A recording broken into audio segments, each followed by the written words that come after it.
श्रीराम समर्थ. 27 मार्च. प्रपंचातले सुखदुःख हे केवळ जाणीवेत आहे. प्रापंचिकाच्या मनात नेहमी एक शंका येते की खोटे करून सुद्धा जर सुखी होता येते तर तसे करायला काय हरकत आहे. सन्मार्गाने गेला तरी माणूस दुःखी का होतो अशीही शंका आपल्याला येते. मी देवाला भिवून वागलो का, तर प्रपंच सुखाचा व्हावा म्हणून. देवाची एवढी खटपट करूनही जर सुखी होता येत नाही तर काय उपयोग. किती विचित्र आहे पहा. खेळातले घर बांधायला आपण गवंडी बोलावण्यासारखा हा प्रकार आहे. प्रपंचात दक्षता ठेवणे जरूर आहे, ते जर आपण केले नाही तर देवाने काय करावे.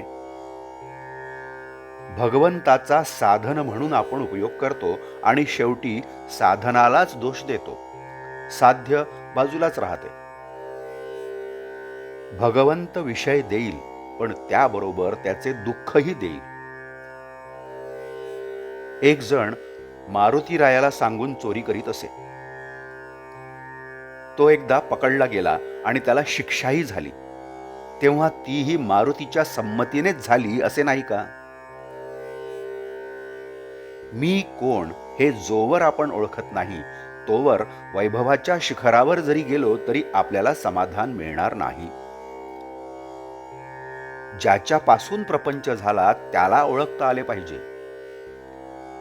देहच सत्य नाही तर त्यावर उभारलेली इमारत कुठून सत्य असणार.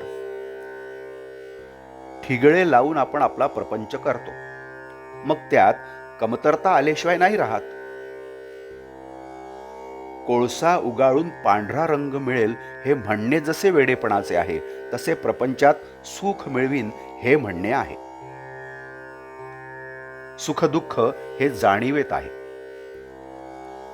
आपल्याला मिळायचे तेवढेच मिळते, पण आपले हवे नकोपण म्हणजे आपली वासना गेली की सुखदुःख राहत नाही.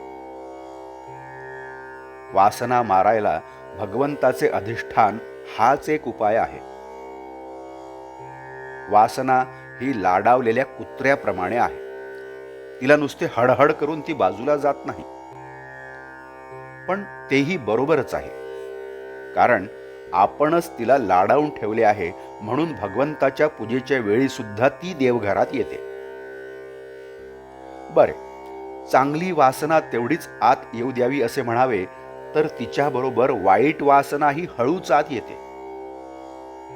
शिवाय वाईट वासनेमध्ये चांगल्या वासनेला मारण्याचे बळ आहे, कारण आपण स्वतः वाईट वासनेच्या बाजूचेच आहोत. वासना ही कोणत्याही उपायांनी तृप्त होण्यासारखी नसून आपण जर भगवंताजवळ वास ठेवला तरच ती नष्ट होते.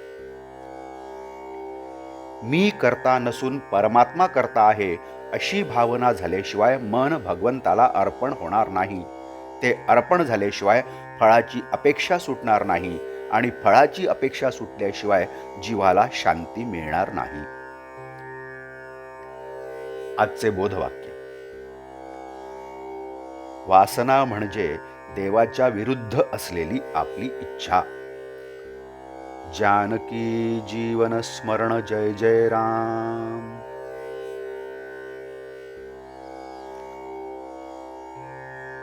नमस्कार.